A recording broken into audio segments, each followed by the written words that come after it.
Bapa Surgawi, berbicaralah kepada kami melalui firman-Mu yang sebentar akan dibaca dan diberitakan. Biarlah Roh-Mu yang kudus memberi kami kemampuan untuk mengerti pada level yang lebih dalam daripada sekedar huruf-huruf yang tertulis ini. Mampukan kami untuk beriman dan melihat kebenaran dari firman-Mu itu untuk hidup kami sekarang. Di dalam nama Tuhan Yesus kami berdoa. Amin.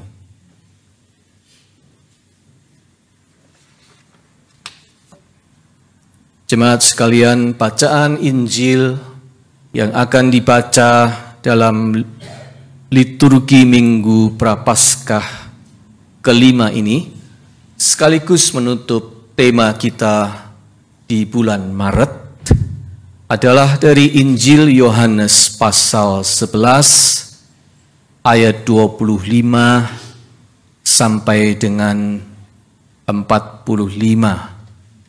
Bagian dari sebuah cerita panjang Yohanes 11 sebenarnya yang merupakan satu kesatuan cerita. Tapi hari ini kita akan membaca mulai ayat 25 sampai dengan 45. Kembali saya undang jemaat untuk bangkit berdiri selama pembacaan kitab suci.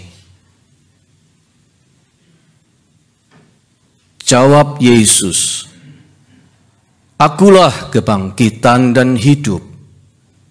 Barang siapa percaya kepadaku, ia akan hidup walaupun ia sudah mati. Dan setiap orang yang hidup dan yang percaya kepadaku tidak akan mati selama-lamanya. Percayakah engkau akan hal ini?" Jawab Marta, "Ya Tuhan, aku percaya bahwa Engkaulah Mesias Anak Allah, Dia yang akan datang ke dalam dunia." Dan sesudah berkata demikian, ia pergi memanggil saudaranya Maria dan berbisik kepadanya, "Guru ada di sana dan ia memanggil engkau." Mendengar itu, Maria segera bangkit, lalu pergi mendapatkan Yesus. Tetapi waktu itu Yesus belum sampai ke dalam kampung itu, ia masih berada di tempat Marta menjumpai dia. Ketika orang-orang Yahudi yang bersama-sama dengan Maria di rumah itu untuk menghiburnya melihat bahwa Maria segera bangkit dan pergi keluar, mereka mengikutinya karena mereka menyangka bahwa ia pergi ke kubur untuk meratap di situ. Setibanya Maria di tempat Yesus berada dan melihat dia, tersungkurlah ia di depan kakinya dan berkata kepadanya, "Tuhan, sekiranya engkau ada di sini, saudaraku pasti tidak mati." Ketika Yesus melihat Maria menangis, dan juga orang-orang Yahudi yang datang bersama-sama dia, maka masyghullah hatinya. Ia sangat terharu dan berkata, "Di manakah dia kamu baringkan?" Jawab mereka, "Tuhan, marilah dan lihatlah." Maka menangislah Yesus. Kata orang-orang Yahudi, "Lihatlah betapa kasihnya kepadanya." Tetapi beberapa orang di antaranya berkata, "Ia yang memelekkan mata orang buta, tidak sanggupkah ia bertindak sehingga orang ini tidak mati?" Maka masyghullah pula hati Yesus. Lalu ia pergi ke kubur itu. Kubur itu adalah sebuah gua yang ditutup dengan batu. Kata Yesus, angkat batu itu. Marta, saudara orang yang meninggal itu, berkata kepadanya, Tuhan, ia sudah berbau, sebab sudah 4 hari ia mati. Jawab Yesus, bukankah sudah kukatakan kepadamu, jikalau engkau percaya, engkau akan melihat kemuliaan Allah? Maka mereka mengangkat batu itu. Lalu Yesus menengadah ke atas dan berkata, Bapa, aku mengucap syukur kepadamu karena engkau telah mendengarkan aku. Aku tahu bahwa engkau selalu mendengarkan aku. Tetapi oleh karena orang banyak yang berdiri di sini mengelilingi aku mengatakannya supaya mereka percaya bahwa engkaulah yang telah mengutus aku. Dan sesudah berkata demikian, berserulah ia dengan suara keras, Lazarus, marilah keluar. Orang yang telah mati itu datang keluar. Kaki dan tangannya masih terikat dengan kain kapan dan mukanya tertutup dengan kain peluh. Kata Yesus kepada mereka, bukalah kain-kain itu dan biarkan ia pergi. Banyak di antara orang-orang Yahudi yang datang melawat Maria dan yang menyaksikan sendiri apa yang telah dibuat Yesus, percaya kepadanya. Demikianlah pembacaan Injil Yesus Kristus. Yang berbahagia ialah kita yang mendengar firman Allah dan memeliharanya. Hosiana.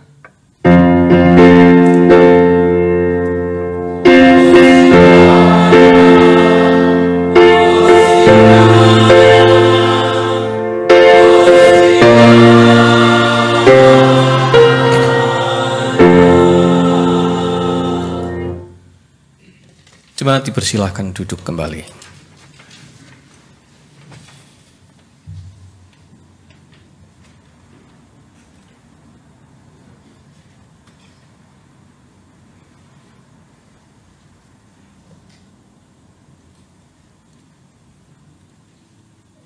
Saudara-saudara sekalian, pernahkah Anda berbicara dengan seseorang dan dia tidak mengerti apa yang Anda katakan, atau dia tidak mengerti maksud Anda yang sebenarnya?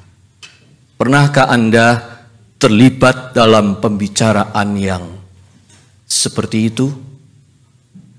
Pembicaraan yang sedemikian rupa sehingga terjadi miscommunication. Percakapan yang jadi tidak nyambung. Dan reaksi kita macam-macam. Kita bisa tertawa, kita bisa kaget, kita bisa pusing geleng-geleng kepala, sampai frustrasi. Saya yakin kita semua pernah mengalami percakapan yang tidak nyambung seperti itu. Injil Yohanes hendak menceritakan ada banyak percakapan seperti itu di dalam Injilnya. Khususnya percakapan di antara Yesus dengan lawan bicaranya. Banyak kali terjadi percakapan nggak nyambung seperti itu. Dalam 3 perjumpaan yang sudah kita bicarakan selama bulan Maret ini, juga terjadi itu kalau Anda perhatikan. Pertama, ketika Yesus berbicara tentang dilahirkan kembali, born again, Nikodemus menyangka dia harus masuk lagi ke dalam rahim ibu. Mana mungkin, katanya. Nikodemus salah tangkap.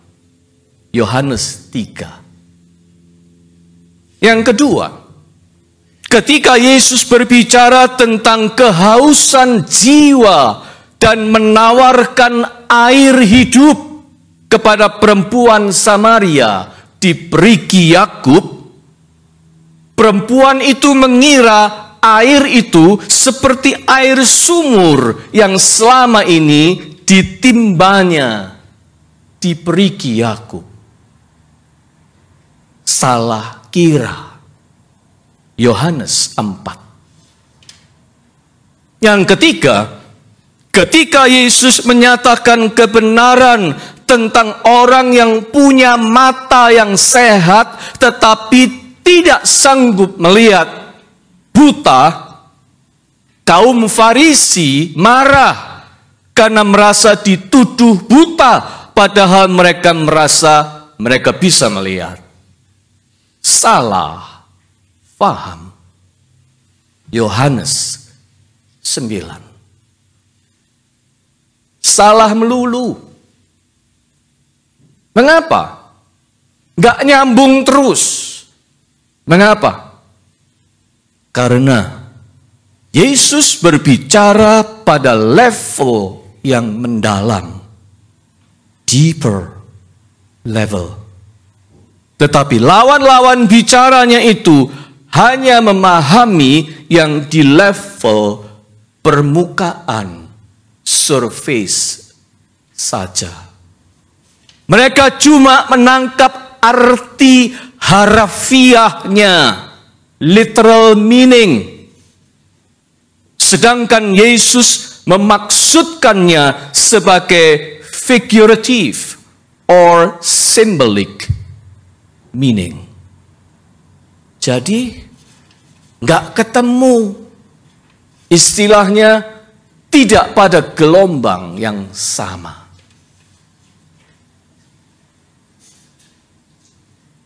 Tetapi saudara-saudara, pada dasarnya kesalahpahaman tokoh-tokoh cerita itu, para lawan bicara Yesus itu mewakili kesalahpahaman kita juga. Bukan cuma mereka yang begitu, kita pun seringkali salah memahami Yesus.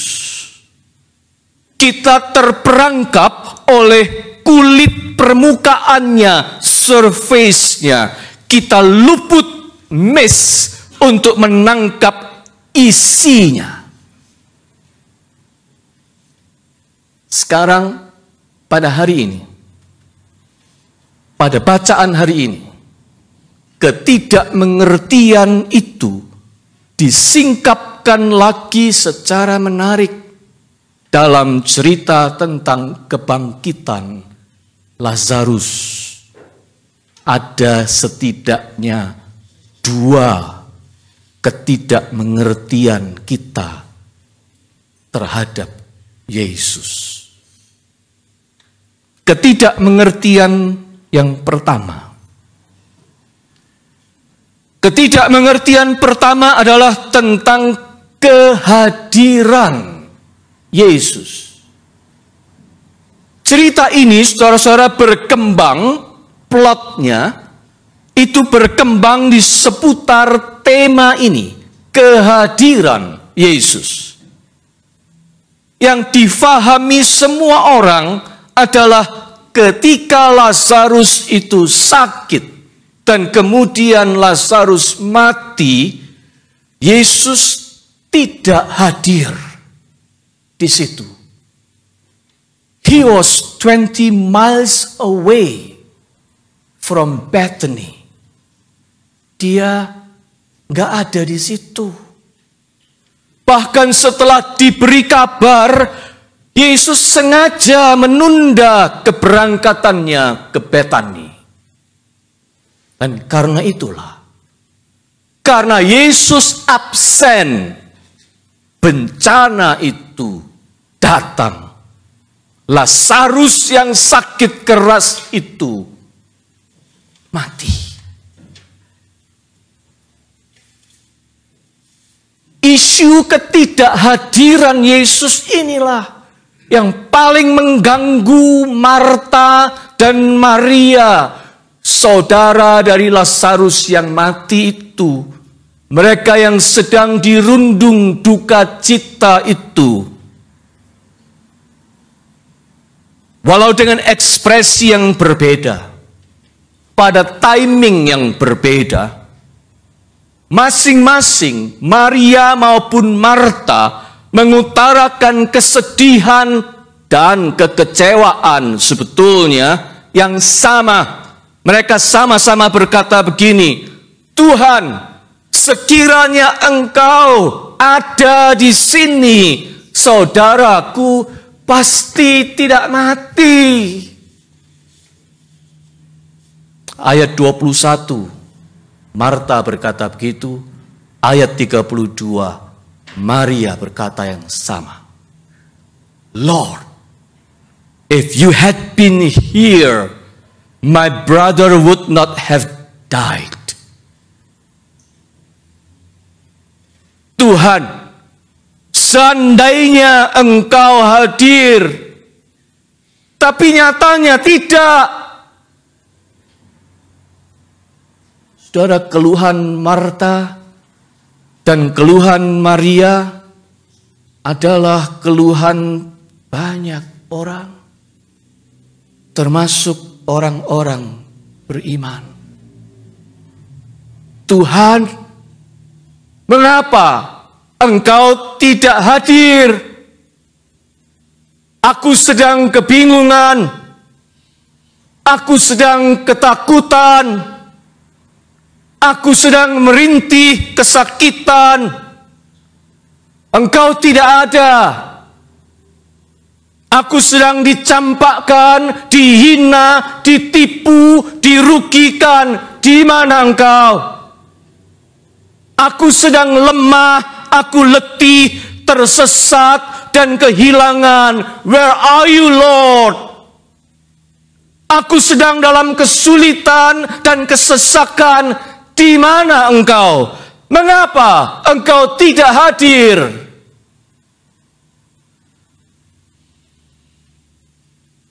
Oh saudaraku, cerita ini justru hendak berpesan begini. Yesus itu tampaknya tidak ada di situ. Tetapi kita salah mengerti. Tampaknya secara fisik Yesus itu jauh. Tetapi sebenarnya tidak. Dia tahu semua. Yesus tahu Lazarus sudah mati. Tahu. Dia tahu kapan dia harus berangkat ke Betani. Tahu. Dia tahu bagaimana dia harus bersikap, apa yang akan dikatakannya, dan apa yang akan dikerjakannya. Yesus tahu. Gejolak emosi Marta, perasaan Maria, dia tahu. Mengapa? Sebab sesungguhnya Yesus itu selalu hadir. Bahkan Yohanes menggambarkannya dengan indah. Ketika atmosfer kedukaan itu menyelimuti semua orang dalam perjalanan menuju kuburan Lazarus, Yesus menangis. Jesus wept. Ayat 35.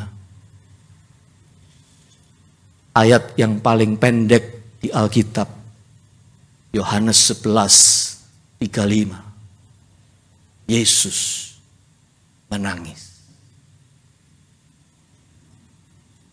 Ketika Maria menangis dengan sedihnya, Yesus ada di situ. Yesus menangis bersama Maria. Sebelum dia menunjukkan His authority di atas segala sesuatu, dia lebih dulu menunjukkan His empathy.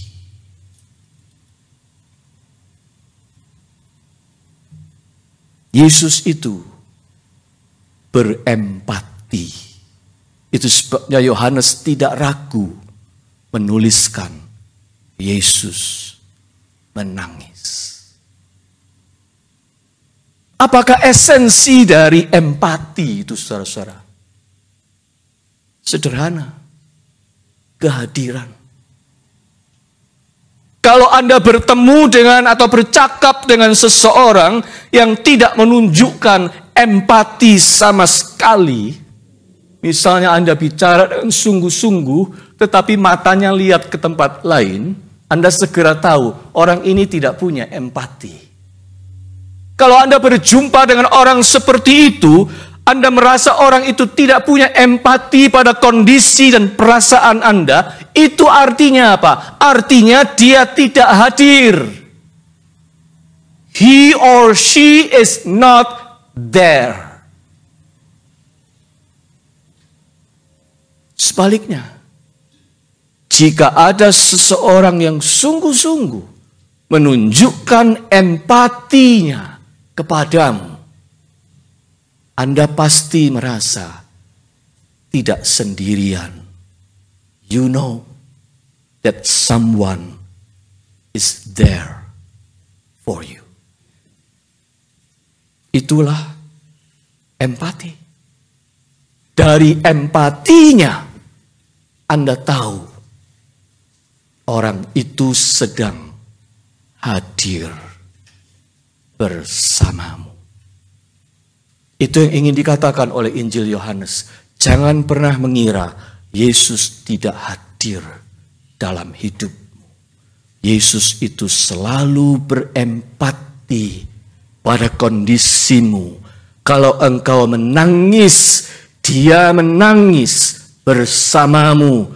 Kalau engkau sakit, dia kesakitan bersamamu. Kalau engkau merintih, dia merintih bersamamu. Dia punya empati.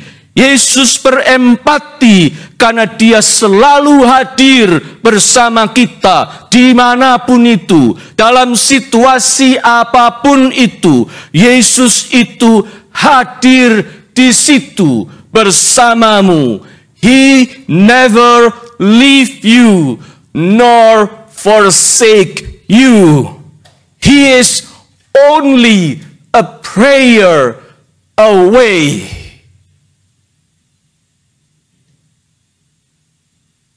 Kelihatannya dia jauh. Kelihatannya dia tidak ada di situ. Kita sangka dia meninggalkan kita. Tetapi sebenarnya kita salah mengerti. Di level permukaan, surface, sepertinya Yesus tidak hadir. Tetapi at the deeper level, sesungguhnya Yesus itu hadir bersama kita. Untuk kita bisa mengerti ini, memang jangan mengandalkan mata kita. Kita harus masuk ke deeper level, yaitu faith, iman. Itulah pesan cerita ini. Yang pertama. Sekarang ketidakmengertian kita yang kedua. Ketidakmengertian kita yang kedua adalah tentang kematian Lazarus. Kalau tadi kehadiran Yesus, sekarang yang kedua adalah kematian Lazarus. Sejak awal, Injil Yohanes sudah memberikan hint, isyarat Yesus mengatakan Lazarus itu tidur, dalam arti mati. Murid-murid menyangka ia tidur beneran, tidur dalam arti sleep. Ketika Yesus berbicara Lazarus yang mati itu akan dibangkitkan, Marta mengira kebangkitan itu akan terjadi nanti pada akhir zaman. Salah. Pokoknya serba salah mengerti. Nantinya semua orang, termasuk kita yang membaca cerita ini, akan memahami cerita ini mengenai kematian seorang bernama Lazarus, saudaranya Marta dan Maria. Orang itu mati dan dikuburkan. Lalu Yesus memanggilnya keluar dari kubur. Lazarus, come out. Lalu ia bangkit. Semua orang memahami cerita ini seperti itu. Itu yang tampak di permukaan. Tapi sebenarnya kisah ini hendak menyampaikan pesan yang lebih dalam daripada itu. Injil Yohanes hendak mengajak kita untuk menyelam lebih dalam. Going to a deeper level. Lazarus itu adalah kita. Lazarus itu saudara dan saya juga. Sebab di dalam diri setiap orang ada Lazarus factor di dalamnya. Di dalam diri setiap orang ada faktor Lazarusnya. Lazarus yang mati. Bagian yang dahulu hidup, tetapi sekarang mati. Dahulu menyala, tetapi sekarang padam. Faktor di dalam jiwa kita yang sekarang sudah dikubur dan ditutup rapat-rapat oleh batu yang namanya kekecewaan dan kesedihan.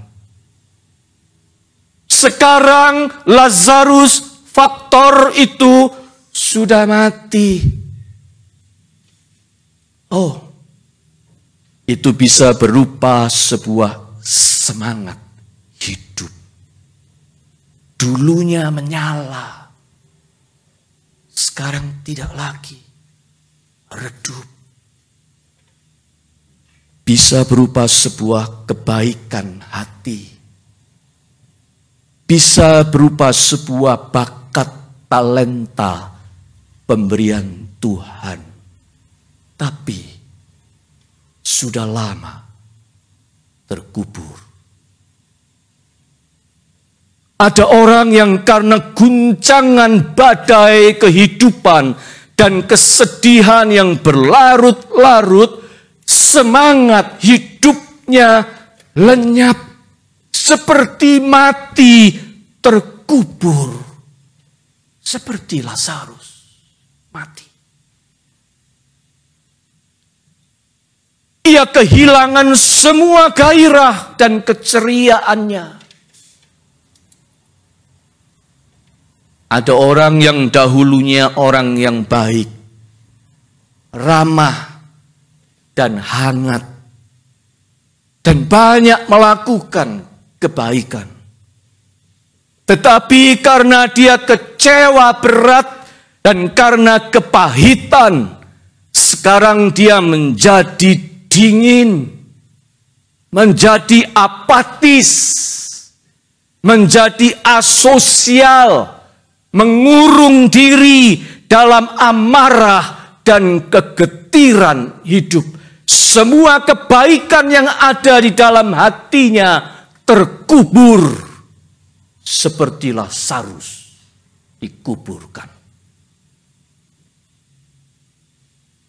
Ada orang yang berbakat sekali, bakatnya cemerlang, dan dengan talenta itu dia sudah memberkati banyak orang. Hidupnya menjadi berkat, tetapi akibat terjangan kritik yang bertubi-tubi, penghakiman yang tanpa ampun, bukannya dia dihargai, tetapi malah dia dibenci. Akhirnya dia stop, dia berhenti berkarya, dia mengubur talentanya dalam gua kekecewaan yang besar. Oh saudara, dan masih banyak lagi Lazarus yang mati dalam jiwa manusia.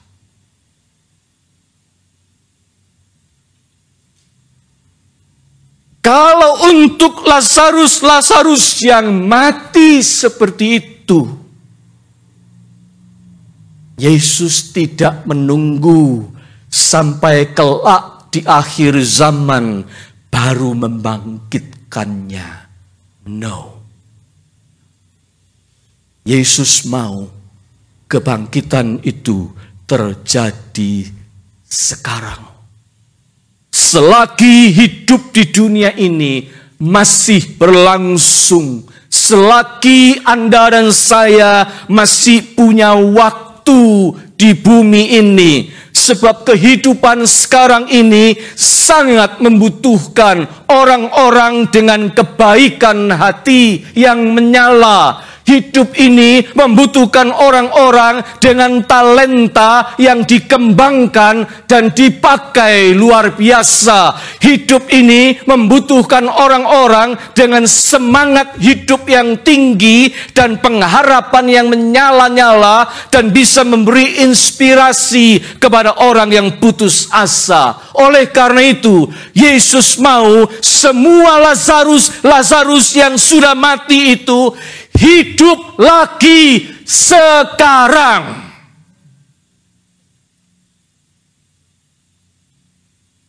Itu sebabnya Yesus mau dibawa ke tempat di mana Lazarus itu dikuburkan. Bukannya Yesus enggak tahu tempatnya di mana, tapi dia tanya kan, di mana kau tempatkan dia? Dan dia juga bertanya kepada Anda dan saya. Karena dia mau kita yang menunjukkan kepada Yesus. Di mana Lazarus kita itu kita kuburkan. Kita bawa Yesus ke situ. Dia mau menjumpai kuburan Lazarus kita masing-masing. Supaya dia bisa meneriakkan suaranya yang penuh dengan authority. Lazarus, marilah keluar. Di Minggu Prapaskah 5 ini, suara teriakan Yesus itu bergema lagi. Lazarus, come out. Dan apabila ada Lazarus, keceriaan yang mati, pengharapan yang redup, kebaikan yang sudah dikubur, kepercayaan yang sudah mati, dan apapun juga yang sudah kita kubur dan mati, tidak peduli berapapun lamanya. Saat ini, biarlah semua itu mendengar suara Yesus dan bangkit kembali keluar dari kuburnya dan